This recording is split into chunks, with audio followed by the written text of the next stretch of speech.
So, they're asking every municipality in Orange County to approve this. Okay. I don't see any reason not to do it. It seems pretty reasonable to me if you look at what they want to be exempted. So unless there's any questions, I'd like to authorize this tonight.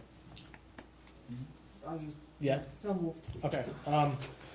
Whereas the town of Cornwall has received an intermunicipal agreement from the Orange County Department of Planning for referral of matters under the general municipal law, and whereas the town board wishes to enter into the intermunicipal agreement with the county, now therefore be resolved as follows. The town board of the town of Cornwall does hereby approve the said intermunicipal agreement with the county, a copy of which is attached hereto. And two, the town board hereby authorizes the town supervisor to execute the intermunicipal agreement with the county and any documents necessary to carry out the terms and provisions thereof. Can I get a motion to approve? So moved. Second. Ms. Scott? Yes. Mr. McGinnis? Yes. Mr. McCarty? Yes. Ms. Michael Rossi? Yes. Mr. Wojciechowski? Yes. Next up, I have a motion to approve the Justice Court audit for FY 2022. We had this last week, a copy of the findings. Presumably you've had a chance to review the findings for both judges, Judge Navarre and Judge Biesecker. If the board is in agreement, we can adopt the resolution to accept the Justice Court audit for FY 2022. So moved.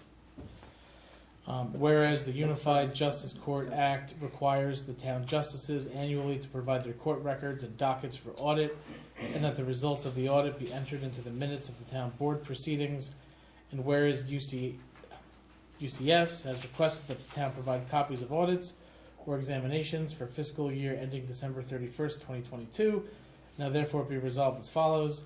That the town board hereby authorizes the supervisor to provide UCS with the most recent audit or examination reports for fiscal year ending December 31st, 2022, and that the town clerk is requested and directed to provide a certified copy of this resolution to be included with the submission of the audit or examination reports to UCS. Can I get a motion to approve? So moved. Ms. Scott? Yes. Mr. McGinnis? Yes. Mr. McCarty? Yes. Ms. Michael Rossi? Yes. Mr. Wojciechowski? Yes. Next up, I have a resolution for the County Office for the Aging. It's a 2023 extension for senior transportation. We do this every year. It's just to approve the standard contract. Whereas the town annually enters into a contract with the County of Orange for services to provide transportation for senior citizens to Munger Cottage and for related activities. Whereas the town of Cornwall has received the 2023 amendment and extension agreement for vendor services from the Office of the Aging between County of Orange and Town of Cornwall. And whereas the town board wishes to once again enter into said agreement with the county, now therefore be resolved as follows. The town board hereby agrees to enter into the said agreement, or the said amendment and extension agreement, a copy of which is annexed here too. That the town board hereby authorizes the supervisor to execute any and all documents necessary to effectuate the terms therein. Can I get a motion to approve? So moved. Second. Ms. Scott? Yes. Mr. McGinnis? Yes. Mr. McCarty? Yes. Ms. Michael Rossi? Yes. Mr. Wojciechowski? Yes. Next up, I think this is just an acknowledgement. This is for towing. Jen, you've received all the paperwork, and we've done the inspections. There's no issues, so this is just what, an approval That's of the for towing new- license? That's for the new towing? Yeah, Yeah. this is for express towing. Yeah, Mhm. yep. So can I get a motion to approve the application for express towing, for their towing license application? So moved. Second. Ms. Scott? Yes. Mr. McGinnis? Yes. Mr. McCarty? Yes. Ms. Michael Rossi? Yes. Mr. Wojciechowski? Yes. Next up, we have 2020, it says 2023 year-end budget adjustments. It's 2022 final budget adjustments, the ones that you saw last week that Pam put together, where it's basically just going plus and minusing out the different funds and the different lines in the funds. So we have those. We have started the audit for the town. That started this week, so this needs to be done tonight. You've now had this for a week, so this is for the final budget adjustments. We do this every year. And then we have the proposed 2022 ARPA expenses that would be applied to these different projects and different funds, for a total of, in 2022, we are taking $350,000 in ARPA to apply it to these different funds for these specific projects. After we subtract that amount from the current amount of ARPA that we have, we end up with $576,451.74. That would be our ARPA balance that we would have after we do these, that will be available to apply to expenses and projects this fiscal year, or we have until December 31st of 2024 to spend the rest of it. So we basically have this amount, $576K, to be used over the next 2 fiscal years. If we do this tonight, this amount right here, this would basically increase our fund balances in these different funds. And so this is also something that needs to be done as part of the audit as well, because this is what, when you're going through all of the accounts, all of the funds, this would basically help us determine where we come out with our fund balances that we would have looking forward to the next fiscal year. So you would like to have this done? Well, we need to, yes. Okay, all right, that's good. So I would ask the board if I could get a motion for the board to approve the 2022 final budget adjustments and the application of the ARPA expenses to the 2022 budget is outlined in the document. Can I get a motion on that to approve? So moved. A second. Ms. Scott? Yes, but I want to note that some of the suggestions I had made in the previous budget, some of the reductions we could have done, now are they being put in using ARPA money? So what happens is, the way you do this is, I just want to be clear on that, because I made suggestions about like some things to be reduced in the budget, so and now I see ARPA being used. So we did not, so some of the suggestions, for instance, we decreased the, we took, I believe it was, we took about about $75,000 or $100,000 out of the 2023 budget. We actually physically took it out. People weren't taxed on it. So now if we want to do those items, we have to apply ARPA to that. That's how we're applying it. So basically, Okay, I just I want to think see more there's- immediate use of the money, Sure. because not waiting till the next year, because the purpose of the ARPA was to help during the pandemic, and there are things that we could be using this for. I'm just suggesting, like, we start going forward, we should be using it currently. Like, we shouldn't wait till the next year to do this. so the way ARPA works is you have to expend the money first on a I project, understand. and then you reimburse. So if we have, as projects have come up, so for instance, last year we knew we wanted to do the Main Street parking study, which is right here.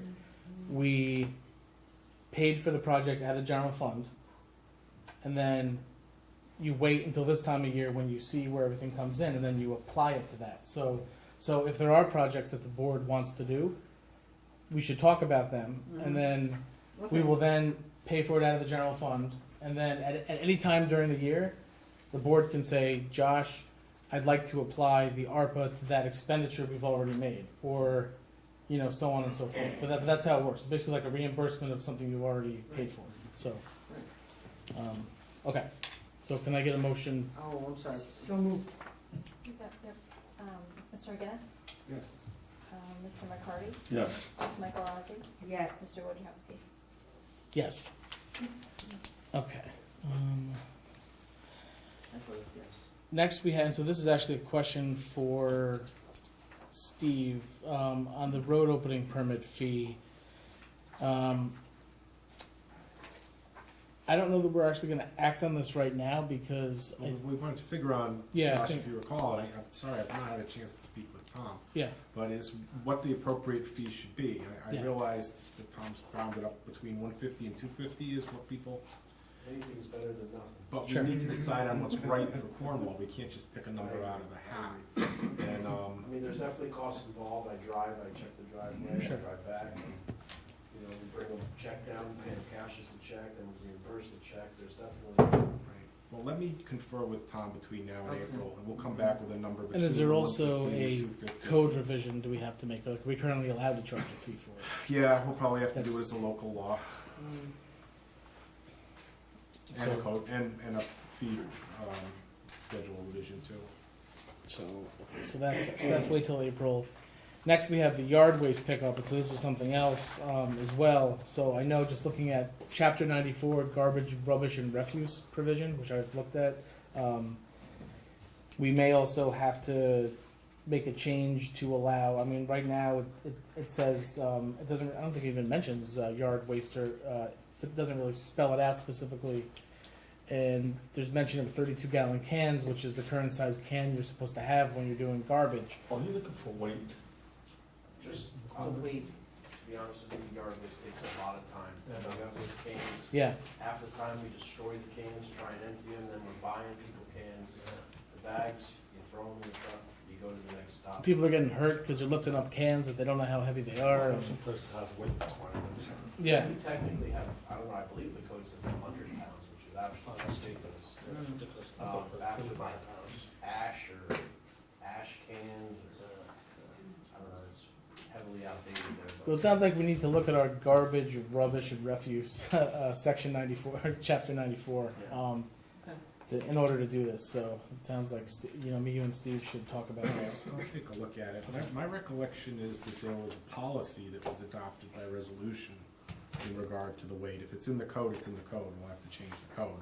Okay, If it's just a policy that was adopted, then the board can act by resolution, but I'm Okay. talking with Tom about the, So borough opening fee anyway, we could talk Yeah, we're about gonna- this we're too, gonna- and of course we'll review it, so. yeah, we're gonna table it. Table 7. I know we want to get to it because we're about to get into yard waste cleanup season when everyone's doing their yards and leaves and sticks. But maybe I did actually speak to the local today about this, and I know when they are going to say something to the effect of the town would like to move in this direction. So until the town officially does that, if you want, residents, you can start to do this already. You don't have to wait. You can start, as a way to try to encourage people to start doing it before we can start requiring it. I honestly say we're probably 85% there. Yeah, so it's just, it's like there's extra like 25-30% of The people that, that do use the can, Yeah. use a lot of them and make them heavy. yeah. Alright, so next up, we have so let me see here, so were we going to, I thought you wanted to table this. yeah, so we're actually gonna table this for, Reliable Glass and Door. We're tabling? Yeah, Reliable Glass and Door said they could actually come in a little bit cheaper on their price. So we're going to allow them to do that. This is under the procurement policy, so there's no problem with it. You know, now we're gonna take on this. I actually have another question for you on this too, Steve, so we can add this to the list of things to talk about. Got 3 things. Okay? Okay.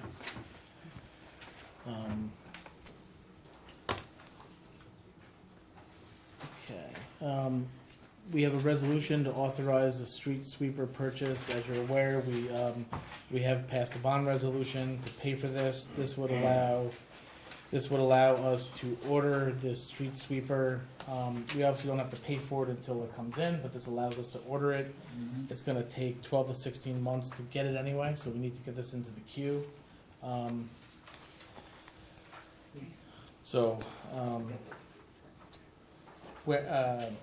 Whereas the town of Cornwall wishes to purchase a street sweeper with a Freightliner cab and chassis and a Johnson sweeper body off public bid, Sourcewell contract number 093021-BUC for a purchase price of $336,925.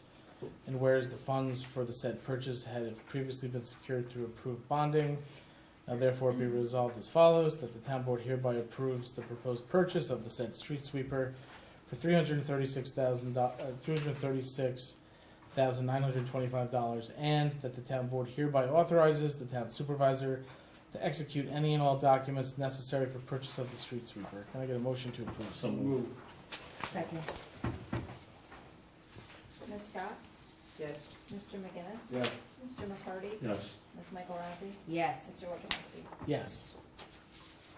Okay, next up, I have a resolution approving the Skyhawk Summer Sports Camp contract for the 2023 summer. As you can see, this basically lists all of the camps that we have and the weeks and the whole contract is authorizing me to sign this so that the rec department can start trying to fill these slots.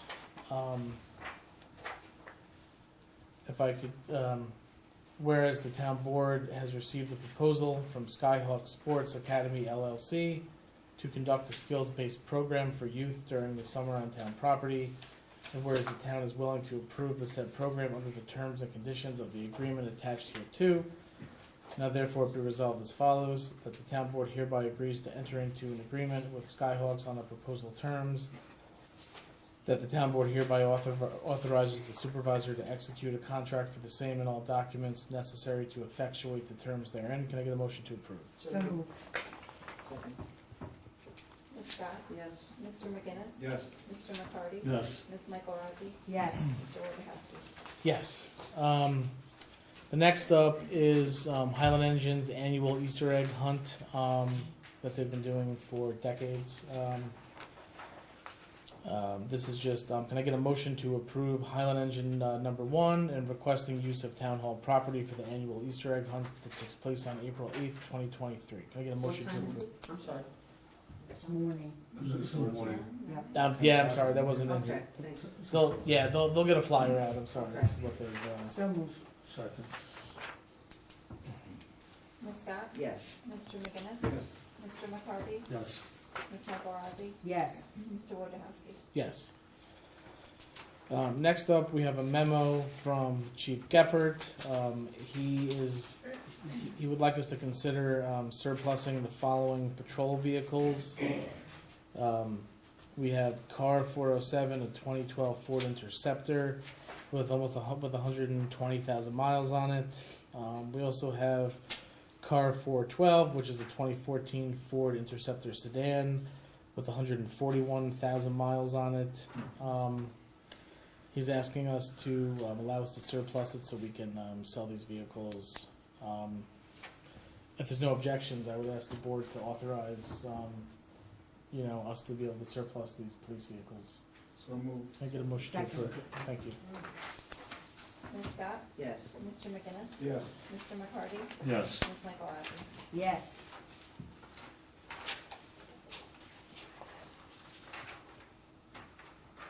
Did you call me? Yes. Yeah, did I call you? No, sorry. Mr. Wojciechowski? Sorry. It's okay. Next up, we're not going to act on this tonight, but the police, and I don't even think we can. This is Chief Geppert has asked that we would consider allowing part-time officers that work for the town to also be able to work part-time in other municipalities. He thinks that you can't currently do that. He thinks it would make it so it would be easier finding part-time officers. It's something that we need. But I don't know if this is something that we can just do. It looks like, so yeah, you gave us the town code link, so it looks like we're gonna have to make a change. Yeah, Possibly. is there a collective bargaining issue with this, or no? Not that I'm aware of. Well, you know We what, should we run can it by check. Labor Council, and We'll talk to, Service issue? no, collective bargaining agreement, you can't replace a full-time officer with two part-time officers. yeah, we'll have to, so this kind of needs a little more discussion. We'll ask Joe DePalma If to, I may. yeah. So Yeah. the town code doesn't distinguish between full and part-time officer in this section. I don't know that it does Mm. anywhere in the code. No, I'm concerned about the CB though, the CB might. the collective bargaining agreement. Right. The part-time officers have their own. I can't imagine there'd be something in there that would restrict them, from working somewhere else. I mean, I can definitely check into I it. think that you're right, but I wouldn't wanna have the town act Absolutely, without yeah. checking it first, that's all. Absolutely. All right, so we will check with Labor Council on And I'll that. take a look at the code. Okay, but definitely, I mean, if it's something allowable, I think we should do it because it'll make it easier for us to fill those spots. Okay, next up we have Rings Pond Treatment Permit Application. So I'm just putting this on here because historically, for the past, I don't know how long it's been, what, 3, 4, 2019. okay, so 5 years. So for 5 years roughly, we've been treating Rings Pond with copper sulfate, and we're gonna discontinue that practice because it's actually harmful to the pond, and it's actually making the algae problem worse. So we're not gonna be doing that this year. We are working on other plans to deal with the algae, either through dredging and other, treatments and other things with the Conservation Advisory Committee, but I just wanted to make, before we, it has been practice for the past 5 years, but, in talking to some of the other board members, Tim, talking to the CAC, I believe the board's kind of, in favor of stopping to use this copper sulfate, because it's just really not good for the pond. But I just want the board to, agree to this before we stop it. And I will certainly, we have though, for a number of years, we've had a resident who has, offered to pay for this each year. So I am going to thank him for his, allowing us to do this. But we are going to discontinue the practice going forward. Do you have anything to add? Yeah, to speak real quick to the public, it's kind of like on my agenda, listen to the public in the Cornwall. Mills Pond is it's a centerpiece of Cornwall, and it has been my 60+ years living here. And I've been noticing, as everyone else has been noticing, that it's deteriorating on an rapid base, probably because of the use of copper sulfate. Copper sulfate destroyed Beaver Lake, and it's in the process of destroying Mills Pond. Mills Pond needs to be dredged in the worst way possible. I'm in the process of working with engineers, site plans, and other people to get Mills Pond dredged, get a potential plan together and engineered to come up with a cost factor, and then come up with some fund and bring some tax money back to the Cornwall community in the form of a grant to get that pond completed, so it will be outright direct cost to the immediate taxpayer for this project. There's more to come. I'm working very close with Sean, Tom, the Cornwall Conservation Advisory Committee, and other people. Anybody else wants to join in, please, ideas, let me know. I'm all ears. Even if I don't get back in next year, I want to get this done before I get out. It's that strong for me because I live here because I'm going to stay here all my life. I got grandkids here. I remember when my oldest son is 33 now, and he was a teenager fishing there. You can't even fish in that pond anymore. It's that shallow and so hot. And there used to be lily pads, no more lily pads. Too shallow, too hot. So my goal is to revitalize the pond, bring it back to its original, its original, I guess, source or life, and add life to it, bring lily pads back to it, aquatic life, so on and so on, and improve the centerpiece of Cornwall. Thank you. Thanks. Yeah, I mean, our hope on this is that we can get some either state legislative grant or there's some other source of funding we can use to pay for the, dry or wet dredge, but we're still kind of working on, getting numbers, because that'll determine, which direction we go in, but it's definitely on our radar of something we want to try to effectuate some change there this year if we can. We should have numbers for the cost factor and which direction to go in, definitely by next month. We're hoping to do if we do this project and everything works out fine with the funding and the engineering, we're hoping to do it by the fall. Maybe prior to the winter time, be the best time to do it. Okay. After September.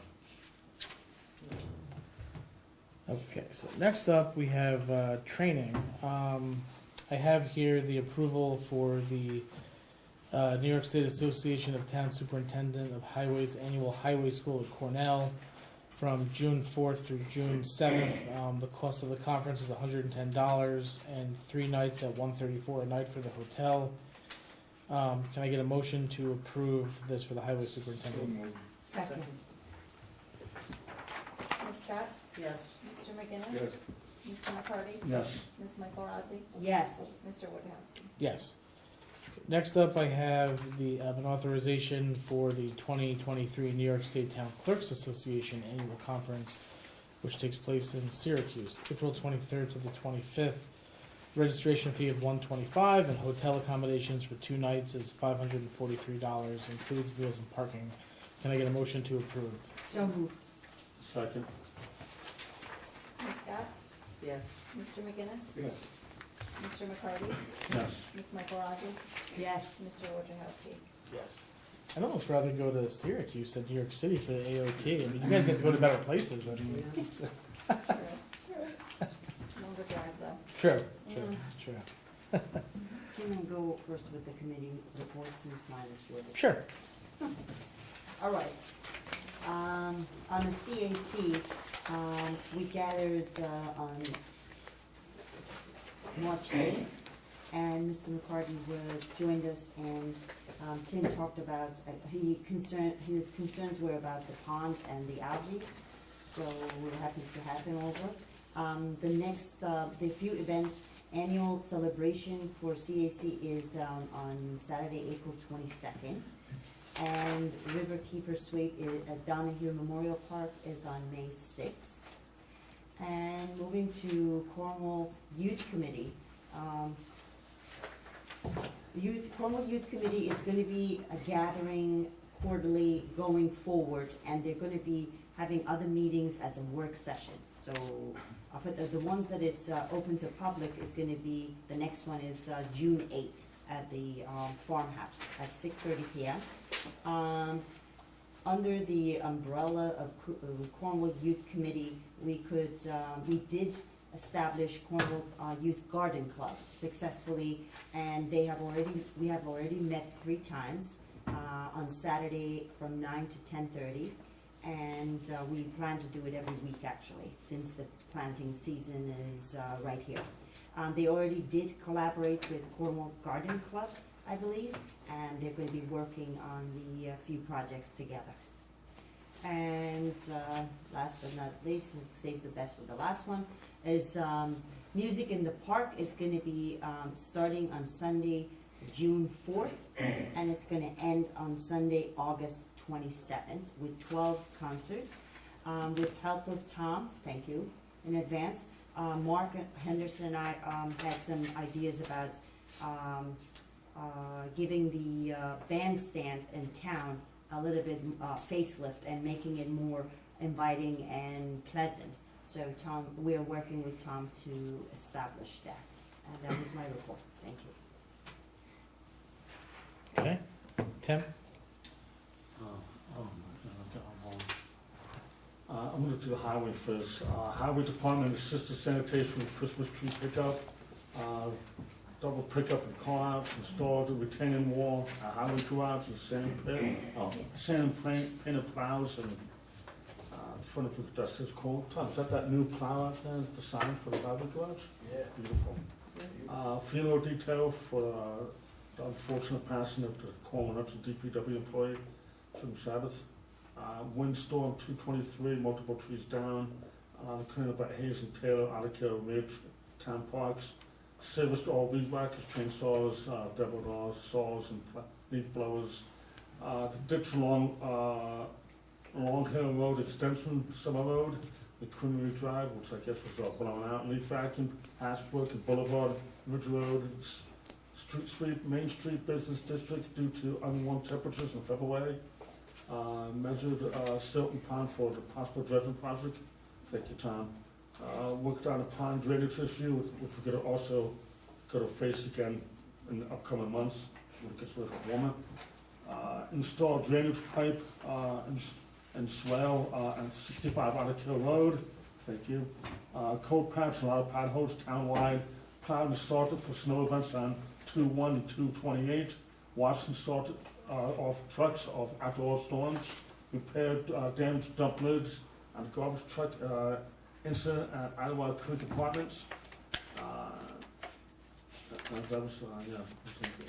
Assistant Orange County drainage pipe location of Bridge Street replacement for Main Street and locate buried manholes for NHE and ongoing sewer line restoration.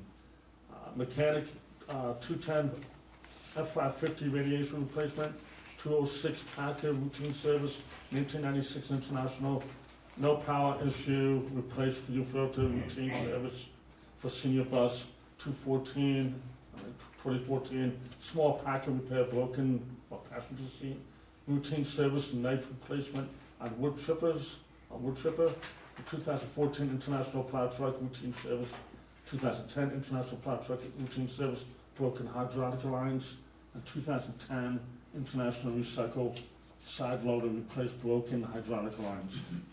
Is that the dry line or what's going on? Sometimes they just get crushed, Okay. nature of the business. For Camo, the Firth Cliff, Howard Street, they removed all the sludge and snow and ice removal from Firth Cliff, wastewater treatment plant, pump stations, every day, same task. Clean skimmers, exercise flush primary valves and waste valves, waste secondary sludge, removed all rags, debris, collection system, quarterly cleaning on BD tires, pump station, cleaned trouble spots, collection system, and the main two lines running into First Cliff.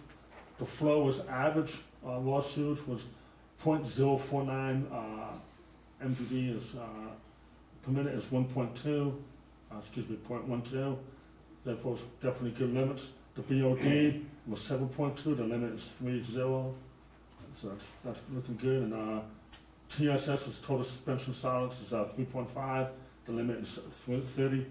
Medical, we don't need to know that. But that's good, real good. The chloroform is being monitored only in November, December, January. No issues, looking pretty good. Anybody wants to see it? And I think that's and that's all I don't have. I don't have short run, sorry. That's all I have. So now maybe we don't. Do you have short run? Yeah, here you go. We'll pass it on to him. Thank you. Okay, thanks.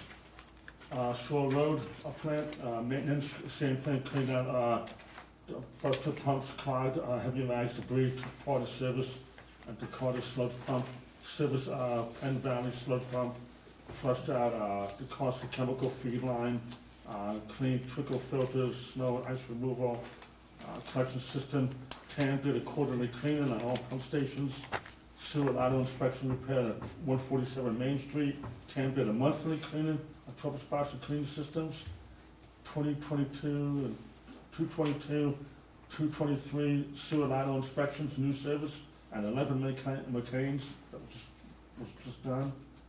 Sewer lateral inspection repaired, phase 1, 69 Mayor Avenue. And the flow is was 7.728 milligrams per day. Limit is 1.5, so it's under. BOD is 15.4, again, the limit is 30. TSS, total suspension solids, 7.1, again, the limit is 30. And the chloroform's being monitored, and that's it. Carrie? And over the last month, the building department issued 19 permits, 25 certificates of compliance for certificates of occupancy. Did 51 on-site inspections, 22 fire inspections, 6 signs were removed. They took in $4,443 in permit fees, $3,200 for municipal searches, 8 of them. New planning board project opened this month, 1, and there were no zoning board projects open this month. Jenny?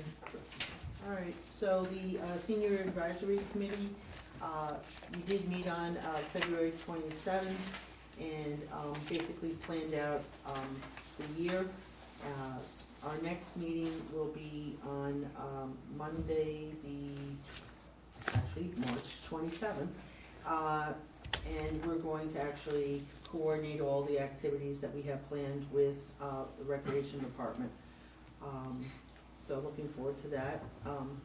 Like a bus tour of Cornwall, which Betty Juergens did, and she's highly in demand, so she's gonna do it again. The Main Street Beautification Committee, we met on March 13th. We did have a presentation the month before by Kate Krimsky of the CCAC, talking about pollinator pathway projects and how this committee could help. So we are definitely coming up, part of our planting plan for this year, adding some pollinator plants as well. We also, the committee met and looked at different chair sets, and the ones that they want are very colorful, which is great. They're very sturdy. They're over 50 pounds, which is good in terms of them not being moved rather easily. And I will email the proposal and what they would like Sure. you to consider. Firthcliffe Water, there have been no repairs, no issues this month's report. The lighting, we are in the process now with Real Term in terms of procurement. I believe there's going to be an installation kickoff meeting, which I'm hoping I'll be included with, since I actually worked for 2.5 years on the inventory, and I'd like to see this through. Sure. And then the last thing is, because they're going through the scope of the work, project schedule, and the roles and responsibilities that we have, as I know, our highway department supervisor, or superintendent, will be included in the process, and I know it's a very important part, and we're also balancing planning the county's project as well, so hopefully we get them installed before the county begins. Yeah, I mean, what I would say about that is that my office is managing the day-to-day of this, because this is a day-to-day management of this project. We, right now, are dealing with filling out certain agreements that we have to have in order for Real Term to be able to order the products, Right.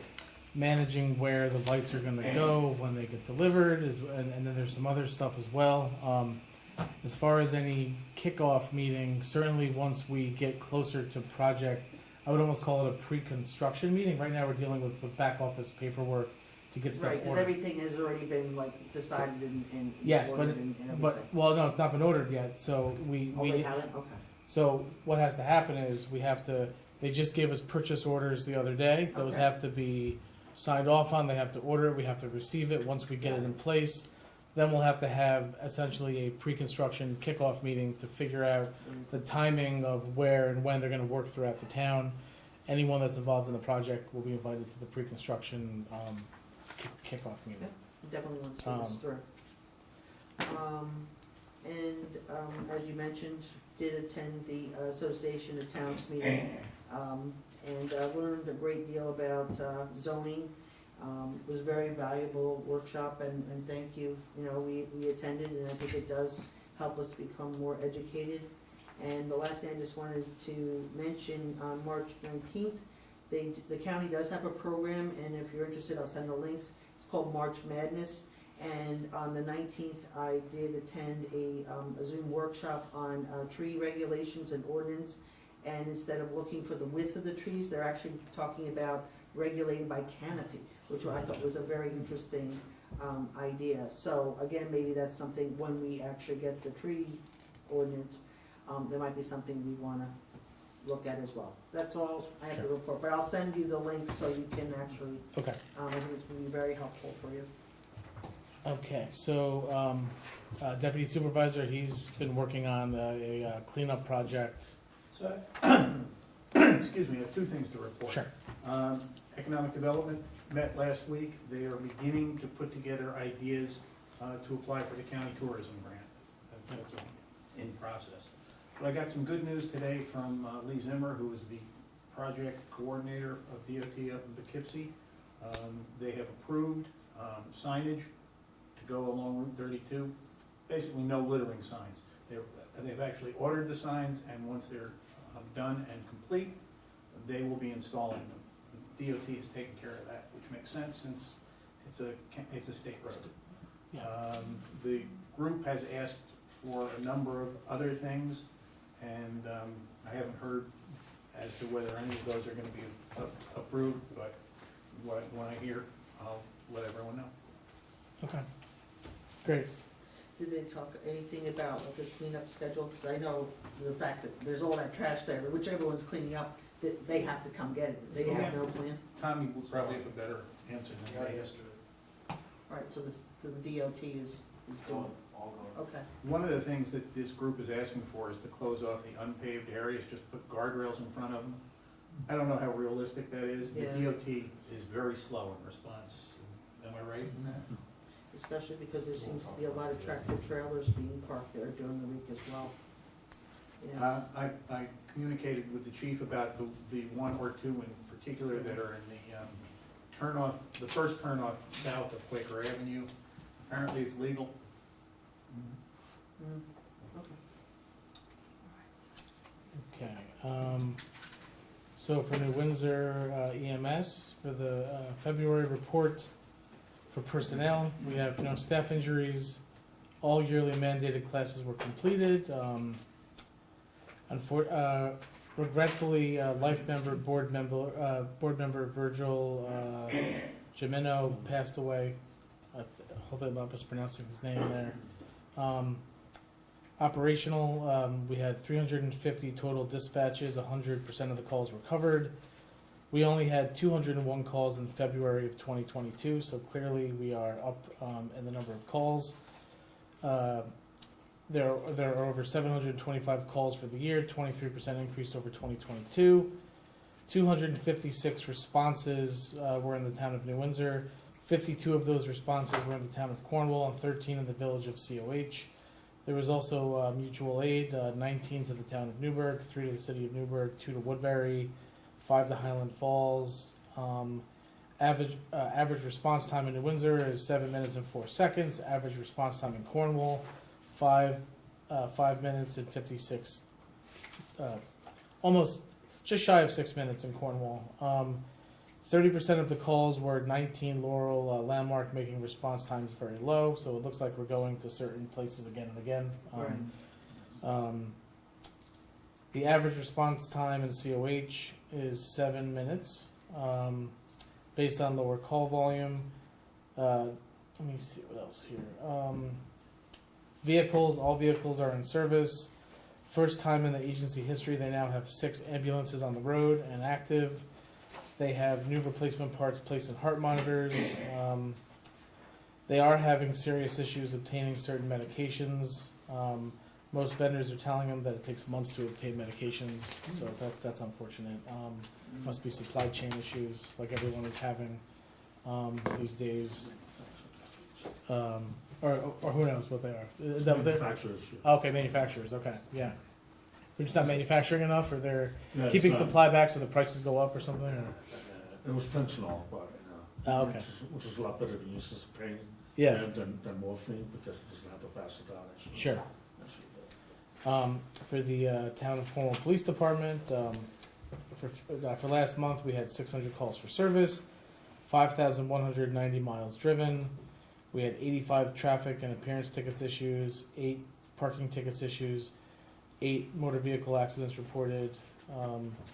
We had 2 9/11 hangups, 18 alarm calls, 9 ambulance requests, 10 animal complaints, 1 criminal mischief, 20 disabled vehicles, 5 domestic incidents, 5 parking complaints, 7 suspicious persons or vehicles, 1 house check, and 14 assist of other agencies.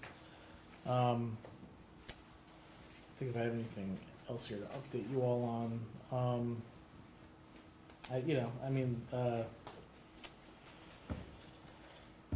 look, we're almost through March here.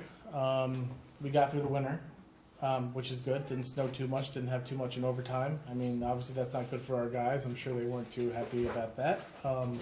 But certainly, it was good for us as a town, and we are. We're going to be looking in the months ahead to start getting the grounds back into shape as the weather gets nicer. So, we're going to be doing a lot of work in that regard. We also have the Main Street Bridge project that is the county's going to be bidding out that project. So they say on March 31st. Hopefully that happens. But they have a very aggressive timeline where they're going to be starting in June. I don't really think that's going to be the case. I think it's more likely into the summer, early fall when they'll be starting. So the timeline keeps getting pushed back, obviously. But we're working with the businesses to try to come up with a plan, because they are, even though 2 lanes of traffic are going to be open, which is really good, people still tend to avoid construction areas. So we're going to need to do a little, as much as we can to encourage residents to want to come to the downtown area, because nobody likes construction, even if there's 2 lanes that are open. So we're going to be working with the chamber on that. Let me see, anything else here? Is there anything else from board members? No? Okay. Public comment? Yes. Felicia Lecce, Mailer Avenue. I just got a few quick things here on the parking study. I don't know how everybody else feels, but we pay enough in taxes. I don't think we need to pay to park, because that's gonna be a detriment to Main Street, because there's a lot of people who are not gonna do that and can't afford to do it and don't have apps on their phones, especially the elderly folks. I have a smartphone, but I'm certainly not gonna put that on my phone. There's issues with security. I think there's no consideration of people with disabilities for Main Street parking. I know there's a federal law that for X amount of spots, you have to have one disabled parking location.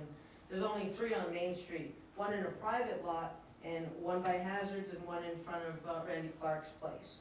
So I'm really concerned about that. There's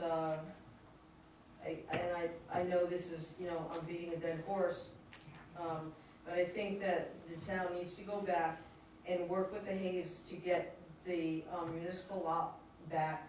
The farm, I understand that the caboose or whatever that building is that's in the farm market parking lot, that's only supposed to be there when there's an event, but it's parked there all the time, taking up 3 spaces. My last comment is, I'm concerned about everything that's going on, what's being funded, what's not being funded, and is there a list of open projects that have not been, agreed to or pushed forward? And I'm wondering how much is left of the ARPA funds, because every meeting I attend, I hear about this money being spent, and maybe the ARPA funds can be used, and so do we know what's left, or is that something you can share with us? No, I actually gave that tonight in my report, the amount of money that we had left after we had applied. So what we did is we had projects that throughout 2022, we said we're going to apply ARPA for these projects. But you do that after you make the expenditure. You pay it out of the general fund or whatever fund the project's coming out of. We're now in the time of year when we're closing out our books before we do the audit. And so we go back, and all the projects that we've said throughout the year, like the parking study or the gazebo or sidewalks or whatever, and we went back now before the audit is finished. We said, okay, so we said that in 2022 we had these projects which were listed, they're online. We then went and we took that money, I think it was $350,000, and we then we applied it. So now we're down, I don't have it in front of me, it's like $576,000. So now what's gonna happen is the town board, over this year and next, because we have until December 31st of '24 to spend it, we will decide throughout the year what projects we want to spend that money on. We will expend it out of the general fund, or maybe it's through bonding or whatever. We will then, next year, that money that we said that we were gonna apply ARPA to, we will go in and we will do the same thing, and we will apply the ARPA. That's generally how. So it's applied after the fact, after. Well, yes, because you have to spend it first, because ARPA sits in a separate account. Right. So you spend the money first, then after you've spent it and it's complete, what the board did tonight was authorize moving the money over from the ARPA account to cover the expenditure in the general fund or whatever. That's how we've. Thank you. And I forgot one last thing, and then I promise I won't say anything more tonight. The $4 million from the grant that's between the village and the town. 4.5? Yeah. Did I say 4? I thought I said 4.5? Yeah. That's what I thought I said. How is that gonna be, how is the town gonna get their part of it? And do we know when that 4.5 million is gonna be received by the village and the town, and how it's gonna be dispersed? Is it gonna be dispersed the same as ARPA, or can they be used immediately? Yeah, yeah, I mean, the way this is gonna work is, and I actually spoke about this last week at last week's work session, but the way this works is, we don't actually receive the money split in half between two municipalities. What happens is, there's going to be a local planning committee, that is going to work over the next 7 months. By the summer, the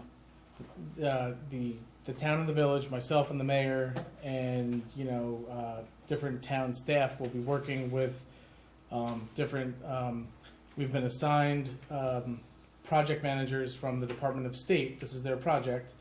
There's also people been assigned from Empire State Development, Department of Homes and Community Renewal. They've assigned us project managers. They're also going to give us consultants that will help guide the town and the village on this process. And the goal is going to be to come up with a strategic investment plan that we put together, that some of the projects that were submitted in the initial proposal that the state funded, those are possible projects. There's also going to be a call for projects from the public. So you're going to be able to have residents put in projects. You're going to be able to have businesses, nonprofits. They're going to be able to put in projects. The local planning committee, working with the state, because this is actually the state has a huge input into this. They are going to help us put together the strategic funding plan, which will have all of these projects. It's not just going to be for 4.5 million. They want you to basically come up with 3, 4, 5 times that amount of projects. So this way the town really plans, and the town and the village plan for their future. And then the state will say, okay, this is acceptable to us, this strategic funding plan. And then there will then be a process that we work through to decide, okay, so, let's say it's $15 million of projects. Okay, well, we have $4.5 million for this strategic funding plan. This project maybe gets 200,000. This one gets 500. This one gets $1 million. This one gets 50. This one gets this. This one doesn't get funded by New York Forward. This one maybe is a different state program that we're applying to. This is maybe we're borrowing to pay for this one. Maybe this is tax levy. Maybe this is, ARPA is going to pay for this. But it's basically a roadmap for the town and village to follow for a period of time, which we will have $4.5 million to spend. But the state's going to decide which projects that 4.5 goes to. So they're with us the whole way. I mean, pretty much, let's just say from now and for the next 2 years. So with the committees you were talking about, Yeah. is there any resident input on that, or is it just non-residents who are involved? No, so the local planning committee, when we submitted the grant application, we had to submit some names of residents, names of village and town residents. The village got to submit some, the town got to submit some. We submitted it with the grant application. The state has to approve who's going to be on the committee. They have to vet everyone. They don't want conflicts of interest. They don't want people that are going to be sitting on the committee that's going to work on a plan that's then also going to seek funding. So they want to make sure there's no conflicts. So what's going to happen is they're going to look at the initial list that was submitted with the grant application. They're going to say, okay, this is sufficient. This is not. We want more people. I mean, I have said this. If people are interested in being on the committee, certainly send me, an email or a letter. It doesn't mean you're going to get on, because again, the state decides who gets on the committee. They want to make sure that the committee has balance, that it has certain areas that are going to be able to deal with certain questions, that there's no conflicts. They're doing all the vetting on this. So certainly if people are interested, because look, it's also possible people fall off the committee along the way, and we'll have to put new people on. So anyone that wants to submit, Could I possibly suggest that we could continue this and we can take this later? Private setting? Yeah, I mean, I want to just answer these, New York Forward questions, because I Right, think she they're wants an pretty. answer to the I think question. this is because residents want to know about New York It's gonna be a Forward. long process. Thank you, Josh. Yeah, very long process, and look, I'm happy to talk to you further. And the other thing is that stuff will be coming out. The process will be starting in April, so there will be a lot of information that's going to come out. I promise you, it's been like the state has a lot to do with this, so I can only move as fast as they move. What are they looking, they're looking for local, like, local funding too, so it's not just like the state is giving $4.5 million. We're gonna have to come up with some matching funds, and then is it a private investments too? So, Is that how it works? so what I would say is that there's gonna be some projects that are fully paid out of the Okay. 4.5. Then there's gonna be other projects that residents or the town board or whoever want to do that make it into the plan, but maybe they're like $5 million projects. Yeah. We're not gonna spend all the 4.5 on one project. They want to have like a multiplier effect. So there may be things in there, like maybe there's a sewer project that has to happen that we're going to apply for a WIA grant, right, to fund. Maybe there's a project that we're going to apply to Empire State Development for, but Okay, it's basically going to be a roadmap. I get it. Also, to answer your question about the parking, I know before, handicap parking, I'm definitely gonna look into that and Yeah. ensure that that gets done correctly, because I agree with you, I think it's not done correctly on Main Street. And I It's have to- outdated, it's definitely outdated. And I do have the federal law at home, because I had to do this for the I VA. know, I'm familiar with it. Yeah. Thank you. We added handicap spots when we repaved, when the county repaved. We added Yeah, I was going to say we actually spots. we actually added some more. So I mean, certainly that that's there's definitely more than 3. More than But three. but we will certainly look. I mean, if there's a certain balance that we have to have, a certain amount that that we're required to have. I mean, it's the matter of what restriping them. What's really hard too is where they're supposed to be lined up. They have curb cuts too.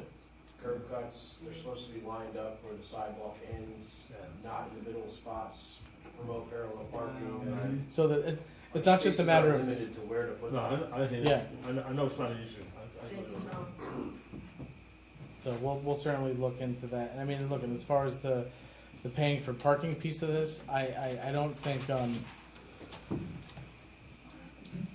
I think where the board's at right now is that we're going to do the enforcement piece, and I think that's a first step to see how that changes behavior. Will that free up spots in front of certain? I mean, I know it's gonna in front of certain places because I know people that currently park there all day now. So I'm sure it's going to free up some spots. As far as the paid parking piece, that was just something. We asked them to give us every single option that was available, and it's kind of like take it or leave it. And it sounds like the public doesn't want us to do it, at least from what we're hearing. So we're going to start with the enforcement, and we'll see where that goes. Okay, I know that was a long answer. Yes? Is there any update on, so we see, is there any update on the DEC sewer soil test or that project you had in Rutgers, Canterbury? So actually, the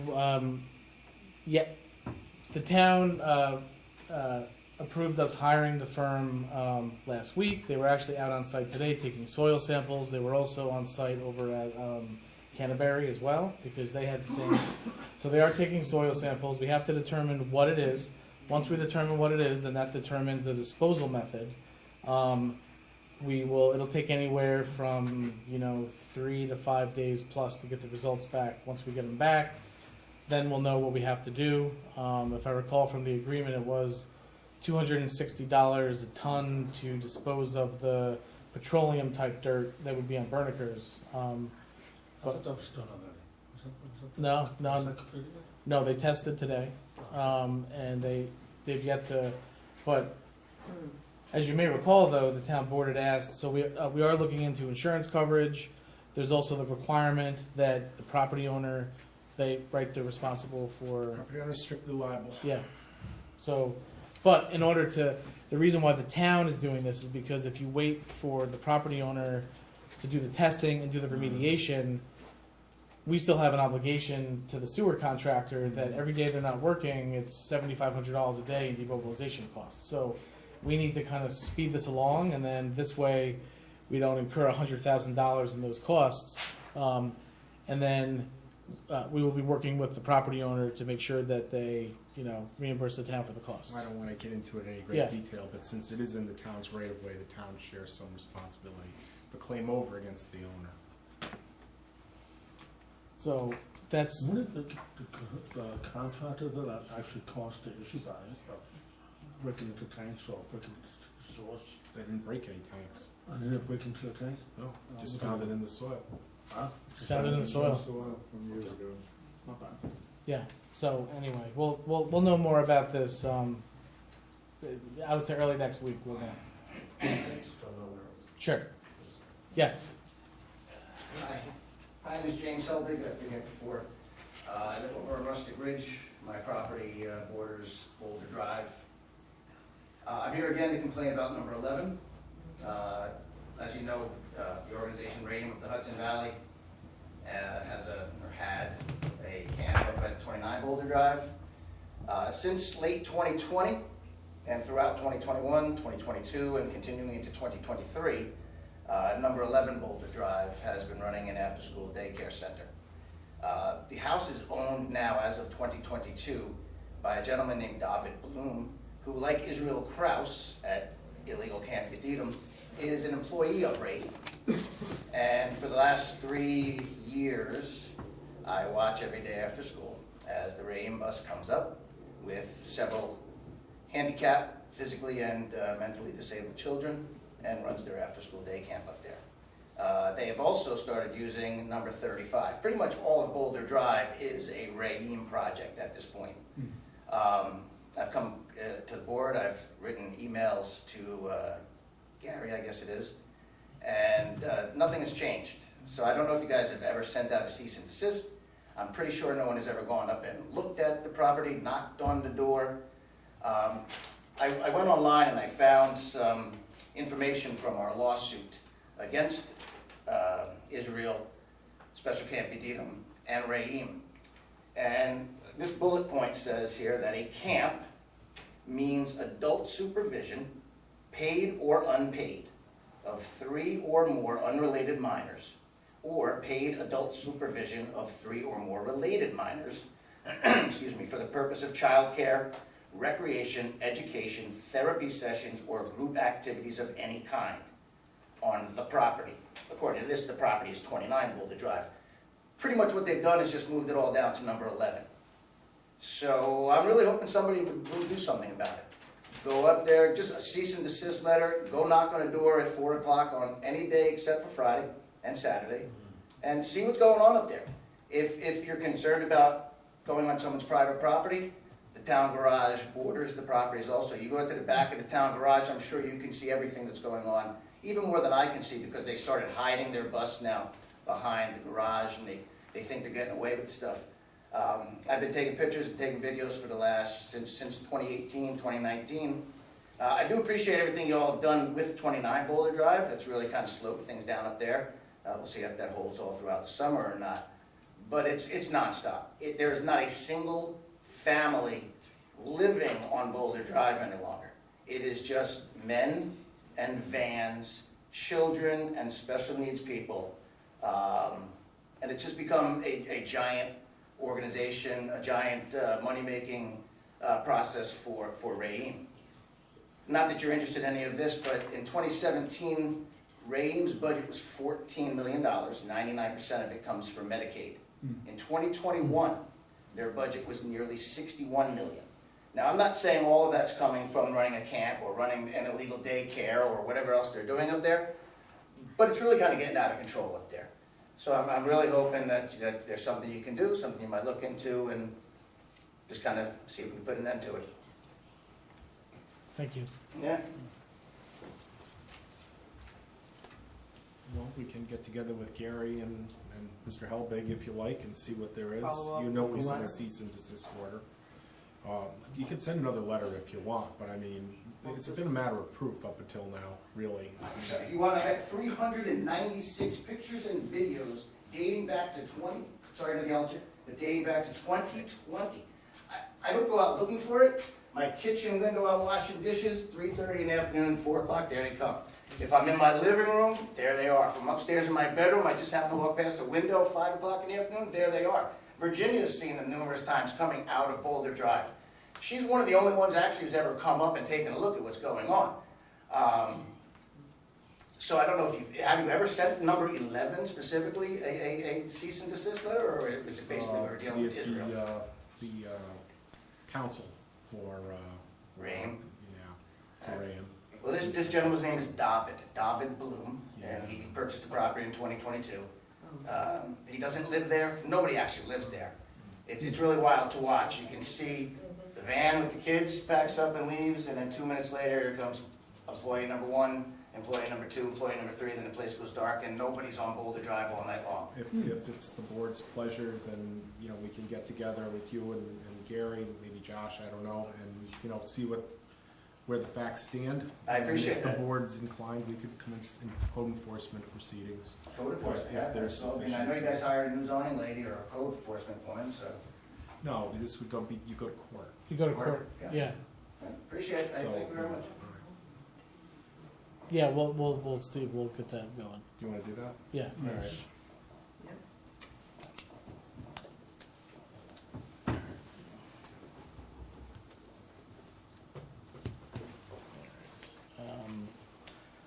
All right, unless there's no additional public comment, do you wanna check with Sally to see if she's still up there, Brooksha? I heard footsteps. so- Okay, yeah, we actually have, if we could get a motion to go into executive session, to conduct an interview for a board, or committee position. So moved. Also closed session to seek advice of Yes. counsel. Also closed session to seek the advice of counsel. So Ms. moved. Scott? Yes. Mr. McGinnis? Yes. Mr. McCarty? Yes. Ms. Michael Rossi? Yes. Mr. Wojciechowski? Yes. And actually, I think we gotta stay down here Stay down because, here, yeah. because the audit is in the conference room. Oh. So if you wanna run up and get Sally?